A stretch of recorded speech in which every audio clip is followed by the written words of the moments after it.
আসসালামু আলাইকুম ভিউয়ার্স, আশা করি সবাই অনেক বেশি ভালো আছেন। এমএস এক্সেল এর নতুন আরেকটি ভিডিওতে আপনাদেরকে স্বাগতম। এমএস এক্সেল এ যারা একদমই নতুন, আমার এই প্লেলিস্টের ভিডিওগুলো শুধুমাত্র তাদের জন্য। এই প্লেলিস্টের ভিডিওগুলোতে এমএস এক্সেল এর বেসিক টু অ্যাডভান্স বিষয়গুলো দেখানো হয়েছে। আশা করি আপনিও এই প্লেলিস্টের ভিডিওগুলো দেখলে এমএস এক্সেল এর A to Z বিষয়গুলো জানতে পারবেন। সো যারা কিনা আগের ভিডিওগুলো দেখেন নাই, তারা অবশ্যই এই ভিডিওর শেষে আগের ভিডিওগুলো দেখে আসবেন। সো আজকের ভিডিওতে আমি দেখাবো এমএস এক্সেল এর গুরুত্বপূর্ণ কিছু কাজ, যেমন merge and centre, style option, all border, conditional formatting সহ এরকম নানান ধরনের গুরুত্বপূর্ণ কাজ আপনাদেরকে দেখানোর চেষ্টা করব। সো বেশি কথা না বলে চলুন শুরু করি একদম শুরু থেকে। সো এখানে মূলত আমি একটা রেজাল্ট শিট তৈরি করে নিয়েছি। এটা আমার আগেরই একটা রেজাল্ট শিট ছিল, ওইটাই আমি জাস্ট ওপেন করেছি। সো আমি যদি একদম শুরু থেকে আপনাদেরকে বিষয়গুলো দেখাতে চাই, তাহলে কিন্তু আমার এই যে সম্পূর্ণ ডাটা আবার কিন্তু শুরু থেকে তৈরি করতে হবে। সো আমি আপনাদেরকে সহজ ওয়েতে বোঝানোর ক্ষেত্রে আমি আগের ভিডিওতে কিন্তু এই রেজাল্ট শিটটা তৈরি করেছি। সো সেখানে বেশ কিছু ডাটা আরও অ্যাড ছিল, যেমন হচ্ছে যে এখানে সাবজেক্ট আরও অ্যাড ছিল। সো আমি এখানে 3টা সাবজেক্ট রেখেছি শুধু, ঠিক আছে। সো আমি এখন মূলত আপনাদেরকে ফার্স্টে দেখাবো আমি যে এই যে রেজাল্ট শিটটা তৈরি করেছি। দেখুন এই রেজাল্ট শিটের ভিতর এই যে অ্যাভারেজ নাম্বার যে একটা কলাম আছে, এই কলামে আমার কিন্তু পূর্ণাঙ্গ নাম্বারের শেষে দশমিকের পরে অনেকগুলো সংখ্যা। সো আমি চাচ্ছি এই অ্যাভারেজ নাম্বারটা এই যে দশমিক সংখ্যা না রেখে আমি এই যে মিনিমামে যেরকম পূর্ণাঙ্গ একটা সংখ্যা আছে, আমি এরকম একটি সংখ্যা রাখবো শুধু। কিন্তু আমার অ্যাভারেজ নাম্বারে দেখা যাচ্ছে দশমিকের পরে অনেকগুলো সংখ্যা।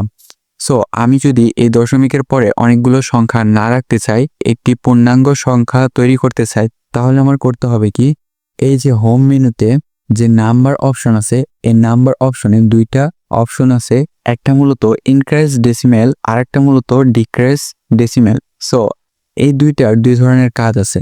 আমি যদি এই ডিক্রিজ ডেসিমেলে যদি ক্লিক করি, তাহলে দশমিকের পরের যে সংখ্যাগুলো এগুলো মূলত কেটে যেতে থাকবে এবং এই অ্যাভারেজ নাম্বারের একটা পূর্ণাঙ্গ সংখ্যা, যেমন এই যে মিনিমামে আছে 80, তারপর হচ্ছে ম্যাক্সিমামে আছে হচ্ছে 98 দশমিক নাই, ঠিক আছে। সো সেম ভাবে কিন্তু অ্যাভারেজের সংখ্যাও শুধু পূর্ণাঙ্গ একটা নাম্বার চলে আসবে, দশমিকের পরে কোনো নাম্বার থাকবে না, ঠিক আছে।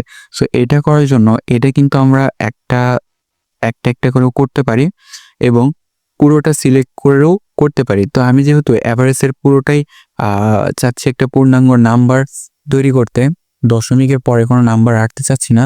সো যার কারণে আমাকে করতে হবে কি, এই যে নাম্বার অপশনে গিয়ে ডিক্রিজ ডেসিমেলে ক্লিক করতে থাকতে হবে। দেখুন আমি যদি এখানে ক্লিক করি, তাহলে দশমিকের পরে এক একটি করে সংখ্যা কমতে থাকতেছে এবং এক পর্যায়ে গিয়ে আমার দশমিকের পরে একটা সংখ্যাও থাকতেছে না, ঠিক আছে।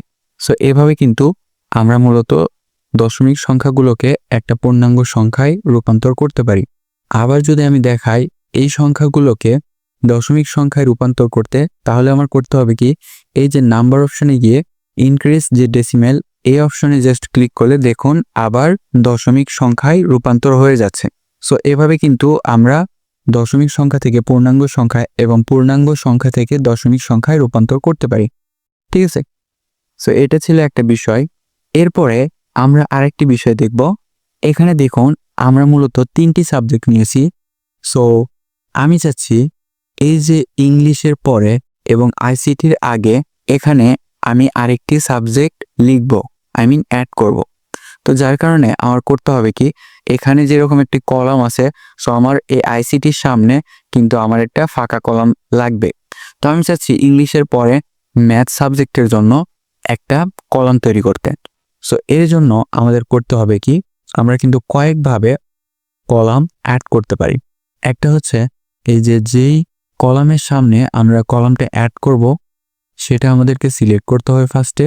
দেন হচ্ছে মাউসের রাইট বাটনটা ক্লিক করে এই যে ইনসার্ট আছে, এই ইনসার্টে ক্লিক করলে দেখুন আমাদের কিন্তু একটা কলাম তৈরি হয়ে গেছে। আমরা যদি সেম ভাবে যদি আবার অ্যাড করতে চাই, আবার মাউসের রাইট বাটন ক্লিক করে এই যে ইনসার্টে ক্লিক করলে আবার দেখুন একটা অ্যাড হয়ে গেছে, ঠিক আছে। সো আমরা কিন্তু চাইলে এভাবে কলাম অ্যাড করতে পারি। আরেকটি মূলত পদ্ধতি আছে, এটা কি আমরা জাস্ট যেই কলামের সামনে কলামটা অ্যাড করতে চাচ্ছি সেই কলামটাকে সিলেক্ট করব, দেন হচ্ছে কন্ট্রোল প্রেস করে প্লাস আইকনে ক্লিক করব, তাহলে দেখুন আমার কিন্তু এক এক করে কলাম তৈরি হতে থাকতেছে। ঠিক আছে, কলাম অ্যাড করার জন্য আরেকটি পদ্ধতি আছে। এই পদ্ধতিটা হলো, ধরেন যে আমি এই যে আইসিটি সামনে আমি দুইটা একসাথে কলাম তৈরি করব, তো সেই ক্ষেত্রে আমার করতে হবে কি, এই যে দুইটা কলাম তো সিলেক্ট করতে হবে, দেন হচ্ছে কন্ট্রোল প্রেস করে প্লাস আইকনে ক্লিক করলে দেখুন আমার এখানে একসাথে দুইটা কলাম অ্যাড হয়ে গেছে। সো আমরা যদি চাই যে কয়টা কলাম অ্যাড করব সেই কয়টা কলাম জাস্ট সিলেক্ট করব, সিলেক্ট করার পরে আমি এখানে দেখুন 1 2 3 4 আমি এখানে 4টা কলাম সিলেক্ট করছি। আমি যদি কন্ট্রোল এবং প্লাস বাটনটা ক্লিক করি তাহলে দেখুন আমার সামনে 4টা কলাম একসাথে অ্যাড হয়ে গেছে। ঠিক আছে, সো এই ছিল মূলত কলাম অ্যাড করার পদ্ধতি। এবং আমি তো কলাম অ্যাড করলাম এবং আমি চাচ্ছি রো অ্যাড করতে। ঠিক আছে, সো রোরও কিন্তু সেম পদ্ধতি। আমি যদি দেখাই বিষয়টা, যদি আমি ধরেন যে এই যে 4-এর আগে একটা রো তৈরি করতে, সো আমি চাচ্ছি এই যে 4-এর আগে একটা রো তৈরি করতে। সো এই জন্য আমার কি করতে হবে, 4 নাম্বারটা সিলেক্ট করতে হবে এবং মাউসের রাইট বাটন ক্লিক করে এই যে ইনসার্ট অপশনে গিয়ে আমার দেখুন এই জায়গায় একটা ব্ল্যাঙ্ক রো তৈরি হয়ে গেছে। ঠিক আছে, আবার যদি আমি বিষয়টা যদি আবার দেখাই, ধরেন যে আমি এই যে 6 যে রোটা আছে এই রোর সামনে আরেকটা রো তৈরি করতে চাচ্ছি, সেই ক্ষেত্রে আমার করতে হবে কি, 6 যে রো এটা সিলেক্ট করতে হবে, দেন হচ্ছে মাউসের রাইট বাটন ক্লিক করে এই যে ইনসার্ট অপশন আছে ইনসার্টে ক্লিক করলে দেখুন আমার উপরে একটা ব্ল্যাঙ্ক রো তৈরি হয়ে গেছে। ঠিক আছে, আমরা কিন্তু চাইলে আরেকটি পদ্ধতিতে কিবোর্ড শর্টকাটের মাধ্যমে তৈরি করতে পারি। এটা মূলত ধরেন যে আমি এই যে 7-এর ওপরে একটা ব্ল্যাঙ্ক রো তৈরি করব, সেই জন্য আমার আগে 7 রোটা সিলেক্ট করতে হবে এবং কন্ট্রোল চেপে ধরে প্লাস বাটনে ক্লিক করলে দেখুন আমার কিন্তু একটা রো তৈরি হয়ে গেছে। আবার যদি প্লাস আইকনে ক্লিক করি দেখুন আবার একটা তৈরি হয়ে যাচ্ছে। সো এভাবে কিন্তু আমরা রো অ্যাড করতে পারি। ঠিক আছে, আবার সেমভাবে যদি আমরা অনেকগুলো রো অ্যাড করতে চাই একসাথে, যেমন ধরুন আমি এখানে 4টা রো সিলেক্ট করেছি এবং আমি চাচ্ছি ওপরে 4টা রো অ্যাড করতে। সো আমি এখানে কিন্তু 4টা রো সিলেক্ট করে নিব ফার্স্টে, দেন হচ্ছে কন্ট্রোল চেপে ধরে দেন প্লাস বাটনে ক্লিক করব, দেখুন আমার একসাথে 4টা রো তৈরি হয়ে গেছে। সো আমরা মূলত কিভাবে কলাম অ্যাড করতে হয় সেইটা পদ্ধতি দেখলাম, দেন হচ্ছে কিভাবে রো অ্যাড করতে হয় সেই পদ্ধতিতে দেখলাম। মূলত এই যে কলাম এবং হচ্ছে রো অ্যাড করার পদ্ধতি একই, বাট আমরা যদি বিষয়গুলো একটু ভালোভাবে খেয়াল করি তাহলে কিন্তু বুঝতে পারবো। সো এবার তো আমি কলাম অ্যাড করা শিখলাম, দেন হচ্ছে রো অ্যাড করা শিখলাম। এইবার আমি চাচ্ছি কোনো রো বা কলাম ডিলিট করতে, সেই ক্ষেত্রে আমি কি করব? ধরুন আমি যদি এই যে ই কলামটা ডিলিট করতে চাই তাহলে কি করব? আমি ফার্স্টে ই কলামটা সিলেক্ট করব, সিলেক্ট করার পরে এখান থেকে মাউসের রাইট বাটন ক্লিক করব, দেন হচ্ছে এই যে ডিলিট অপশন আছে এই ডিলিট অপশনে ক্লিক করলে দেখুন আমার ইংলিশ যে সেলটা ওইটা কিন্তু চলে গেছে। ঠিক আছে, আমি যদি কন্ট্রোল জেড করি আবার ওটা চলে আসবে। ঠিক আছে, সেইভাবে কিন্তু আমরা কলামটা ডিলিট করতে পারি। আমি যে কয়টা কলাম ডিলিট করব সেই কয়টাকে সিলেক্ট করব, সিলেক্ট করার পরে মাউসের রাইট বাটন ক্লিক করে দেন হচ্ছে এই যে ডিলিট বাটনে ক্লিক করব, তাহলে দেখুন আমার কিন্তু কলাম ডিলিট হয়ে গেল। ঠিক আছে, আমি যদি কন্ট্রোল প্লাস জেড প্রেস করে আবার চলে আসবো আগের পজিশনে। ওকে, সো আমি কিন্তু কিবোর্ড শর্টকাটের মাধ্যমে আরেকভাবে কলাম ডিলিট করতে পারি। এটা হচ্ছে যেই কলামটা আমি ডিলিট করব সেটা আগে সিলেক্ট করব, সিলেক্ট করার পরে কন্ট্রোল চেপে ধরে কিবোর্ডের মাইনাস বাটনটা প্রেস করব, তাহলে দেখুন আমার কিন্তু কলাম ডিলিট হয়ে গেল। আমি যদি কন্ট্রোল জেড প্রেস করি তাহলে আবার আগের পজিশনে চলে আসছে। ঠিক আছে, এভাবে কিন্তু আমরা কলাম ডিলিট করতে পারি। আমি যদি এবার রো ডিলিট করা দেখাই, ধরেন যে আমি এই যে 7 নাম্বার যে রোটা আছে এটা আমি ডিলিট করে দেখাবো। সো সেম ভাবে আমরা কিন্তু এখানে আগে যে রোটা ডিলিট করব সেটাকে সিলেক্ট করব। তো আমি এখানে 7 নাম্বার রোটা ডিলিট করতে চাচ্ছি, তো 7 নাম্বার রোটা সিলেক্ট করছি, করার পরে মাউসের রাইট বাটন ক্লিক করে এই জায়গায় ডিলিট অপশন আছে, এখানে ক্লিক করলে দেখুন আমার কিন্তু এখানে রোটা ডিলিট হয়ে গেছে। আবার যদি Ctrl+Z প্রেস করে দেখুন রোটা চলে আসছে। সো আমি যে কয়টা রো মূলত ডিলিট করব সেই কয়টা সিলেক্ট করার পরে মাউসের রাইট বাটন ক্লিক করে এই যে ডিলিট অপশন আছে এখানে ক্লিক করব, তাহলে কিন্তু আমার রো ডিলিট হয়ে গেল। ঠিক আছে, সো আমি যদি আবার Ctrl+Z প্রেস করে আগের পজিশনে চলে আসবে। সো এই ছিল মূলত একটা পদ্ধতি রো ডিলিট করার। আরেকটা পদ্ধতি আছে, এটা মূলত কিবোর্ড শর্টকাটের মাধ্যমে আমরা রো চাইলে ডিলিট করতে পারি। এই পদ্ধতিটা হচ্ছে আমরা যদি ধরেন যে এই যে 9 এই রোটা আমরা ডিলিট করব। সো আমি যেহেতু 9-এর এই রোটা ডিলিট করব, সেক্ষেত্রে আমার 9 আগে সিলেক্ট করতে হবে। সিলেক্ট করার পরে কন্ট্রোল প্রেস করে কিবোর্ডের মাউস বাটনটা ক্লিক করব, তাহলে দেখুন আমার এটা ডিলিট হয়ে গেছে। আমি যদি Ctrl+Z প্রেস করি আবার আগের পজিশনে চলে আসব। ঠিক আছে, সো এই ছিল মূলত কয়েকটা পদ্ধতি যার মাধ্যমে আমরা একটা কলাম কিভাবে ইনসার্ট করতে হয় সেটা দেখতে পারলাম, কলাম কিভাবে ডিলিট করতে হয় সেটা দেখতে পারলাম, রো কিভাবে ইনসার্ট করতে হয় সেটা দেখতে পারলাম, রো কিভাবে ডিলিট করতে হয় সেটাও দেখতে পারলাম। ঠিক আছে, সো এরপরে আমি যদি আরেকটা বিষয় নিয়ে আলোচনা করি, এটা হচ্ছে মার্জ অ্যান্ড সেন্টার। দেখুন আমরা যদি এই যে হোম মেনুতে, এটা হচ্ছে মেনু বার, সো আমরা এই মেনু বারের ভেতরে যদি হোম মেনুতে আসি, হোম মেনুতে আসার পরে এই যে দেখুন অ্যালাইনমেন্ট, এই অ্যালাইনমেন্ট অপশনের ভিতরে এই যে এখানে দেখছেন মার্জ অ্যান্ড সেন্টার। ঠিক আছে, সো এই মার্জ অ্যান্ড সেন্টারের কাজটা কি? ধরুন আমাদের এই যে এই স্টুডেন্ট রেজাল্ট শিট, এটা তো মূলত আমাদের এই শিটের নাম। ঠিক আছে, যেহেতু এটা মূলত আমাদের শিটের নাম, সো আমি চাচ্ছি এই স্টুডেন্ট রেজাল্ট শিট এটা এই যে একদম উপরে রাখতে। ঠিক আছে, সো এই জন্য আমাদের কি করতে হবে, এই পুরোটা সিলেক্ট করতে হবে। সিলেক্ট করার পরে এই যে মার্জ অ্যান্ড সেন্টারে যদি আমরা ক্লিক করি, দেখুন আমাদের এই যে এতগুলো মানে এ থেকে জেড পর্যন্ত আলাদা আলাদা সেল ছিল, সেটা কিন্তু আমাদের একটা সেল হয়ে গেছে এবং একটা সেল হয়ে গিয়ে লেখাটা সেন্টার হয়ে গেছে। ঠিক আছে, সো এটা মূলত মার্জ অ্যান্ড সেন্টারের কাজ। ঠিক আছে, সো এরপরে আমি মূলত দেখাবো স্টাইল অপশনটা। ঠিক আছে, সো এই যে দেখুন এটা মূলত স্টাইল অপশন। সো আমি যদি স্টাইল অপশনের কি কাজ এটা যদি দেখাতে চাই, দেখুন আমরা কিন্তু এই যে এই পুরোটা সিলেক্ট করে আমরা এখান থেকে মূলত অনেক ধরনের স্টাইল অ্যাড করতে পারি। ঠিক আছে, এই যে দেখুন এখান থেকে অনেক ধরনের স্টাইল আমরা এখান থেকে অ্যাড করতে পারি এক এক করে। ঠিক আছে, এই যে টাইটেল, দেন হচ্ছে এই যে heading 3, heading 3, heading 4, heading 2, heading 1। ঠিক আছে, তারপর হচ্ছে টোটাল, তারপর হচ্ছে টাইটেল, এগুলো কিন্তু আমরা এখান থেকে সুন্দরভাবে অ্যাড করে নিতে পারি। সো আমি এই যে হেডিং 2 এর ভেতরে এই যে 40% এটা সিলেক্ট করে দিচ্ছি, দেখুন আমার কিন্তু এখানে একদম স্টাইল হয়ে গেল। ঠিক আছে, সো এটা মূলত স্টাইল অপশনের কাজ। সো আমি এখান থেকে যদি আবার পুরোটা সিলেক্ট করে এই কর্নারে ক্লিক করার পরে এই যে নর্মালি ক্লিক করি, তাহলে দেখুন আমার কিন্তু আগের মতো চলে আসলো। সো এই ছিল মূলত স্টাইলের কাজ।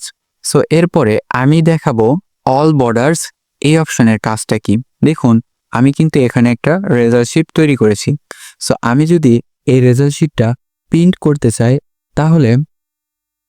তাহলে কি হবে, আমি যদি এই রেজাল্ট শিটটা পুরোপুরিভাবে প্রিন্ট করতে চাই, তাহলে Ctrl+P প্রেস করে দেখুন আমার এটা প্রিন্ট ফরম্যাটে চলে আসছে। এবার একটা বিষয় দেখুন, আমি যে রেজাল্ট শিটটা তৈরি করেছিলাম তখন কিন্তু এই যে এখানে কিন্তু টেবিলের মতো ঘর ছিল। ঠিক আছে, সো আমি যখন প্রিন্ট ফরম্যাটে চলে আসলাম, আমি যখন প্রিন্ট করব তখন কিন্তু কোনো বর্ডার থাকবে না, এইরকম একটা ফরম্যাটিংয়ে আমাকে প্রিন্ট করে দেবে। ঠিক আছে, সো আমি তো মূলত যখন কাজ করেছি তখন এই যে বর্ডার ছিল প্রত্যেকটি ঘরে, আমি সুন্দরভাবে বর্ডার করে একটা ফরম্যাটিং করা ছিল। সো আমি যখন প্রিন্ট করতেছি তখন কিন্তু এরকম কোনো বর্ডার নাই, দেখুন লেখাটা কিরকম একটা দেখাচ্ছে। ঠিক আছে, সো এখান থেকে আমি আগের পজিশনে যাই আগে, এই জন্য যে ব্যাক বাটনে ক্লিক করব।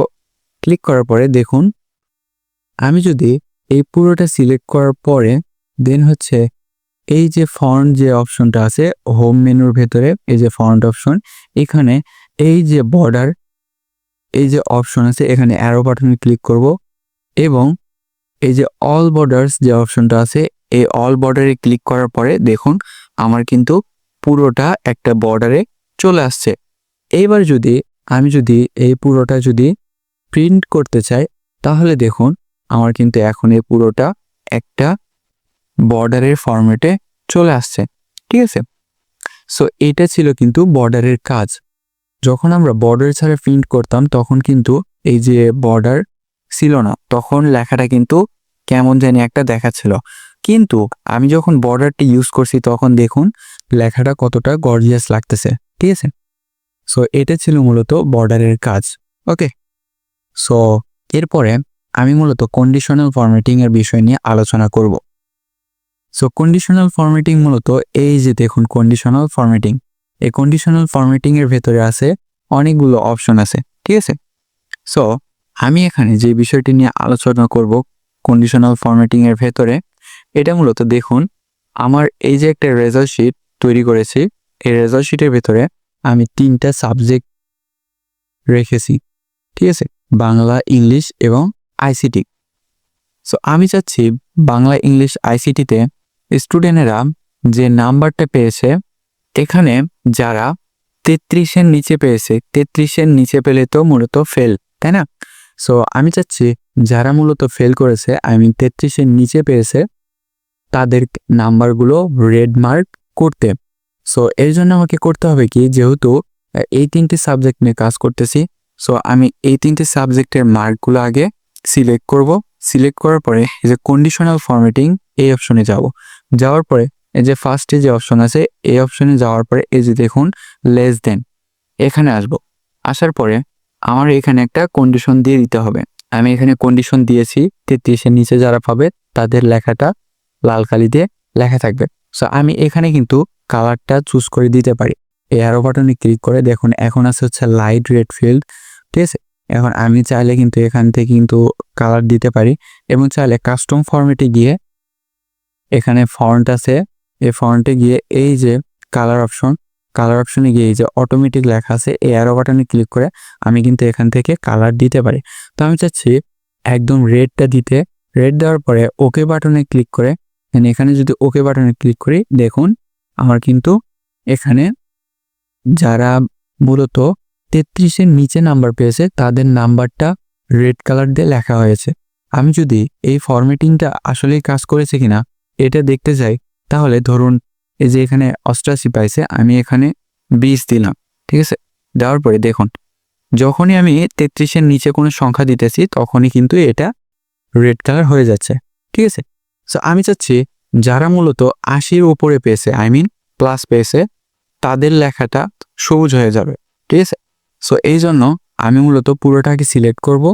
সিলেক্ট করার পরে কন্ডিশনাল ফরম্যাটিংয়ে যাব, দেন এখান থেকে এই যে গ্রেটার দেন অপশন আছে এই গ্রেটার দেন অপশনে যাওয়ার পরে আমি এখানে একটা কন্ডিশন দিয়ে দিব যে কি যারা 80-র উপরে পাইছে তারা মূলত গ্রিন কালার দেখাবে। এই জন্য আমি মূলত এখান থেকে অ্যারো বাটনে ক্লিক করে হচ্ছে যে কাস্টম ফরম্যাটে যাওয়ার পরে যে ফন্ট থেকে এই যে কালারে গিয়ে আমি এখানে গ্রিন কালারটা সিলেক্ট করে দিব। দেওয়ার পরে এই জায়গায় জাস্ট ওকে দিব, এই জায়গায় ওকে দিব, দেন দেখুন আমার কিন্তু এখানে কাজ হয়ে গেছে। দেখুন যারা মূলত 80-র ওপরে পেয়েছে তাদের নাম্বার কিন্তু সবুজ কালারে লিখে দিয়েছে। সো আমি মূলত আজকের এই ভিডিওটি আর বেশি বড় করতে চাচ্ছি না, কারণ আমি দেখা যাচ্ছে যে অনেক বড় বড় ভিডিও বানালাম, একসাথে অনেকগুলো বিষয় একটা ভিডিওর ভিতরে দেখানোর চেষ্টা করলাম, কিন্তু আপনারা দেখলেন না, তাহলে কিন্তু বিষয়টা কেমন একটা দেখাচ্ছে। ঠিক আছে, আমার চেষ্টা কিন্তু পুরোটাই বৃথা। সো আমি এটা চাচ্ছি না, আমি চাচ্ছি ছোট ছোট্ট কিছু ভিডিও আপনাদের কাছে পৌঁছে দিতে এবং যেটা থেকে আপনারা এমএস এক্সেলের বিষয়গুলো সম্পূর্ণভাবে ধারণা আয়ত্ত করতে পারবেন। সো আজকের ভিডিওটি মূলত এই পর্যন্তই ছিল। ভিডিওটি কেমন হয়েছে অবশ্যই কমেন্ট করে জানাবেন এবং আমার এই ভিডিওর ভেতরে আপনাদের যদি কোনো বিষয় বুঝতে সমস্যা হয় তাহলে অবশ্যই কমেন্টে জানাবেন। দেখা হবে এমএস এক্সেলের নতুন কোনো আরেকটি ভিডিও নিয়ে। সো এই পর্যন্ত সবাই ভালো থাকবেন, সুস্থ থাকবেন। আল্লাহ হাফেজ।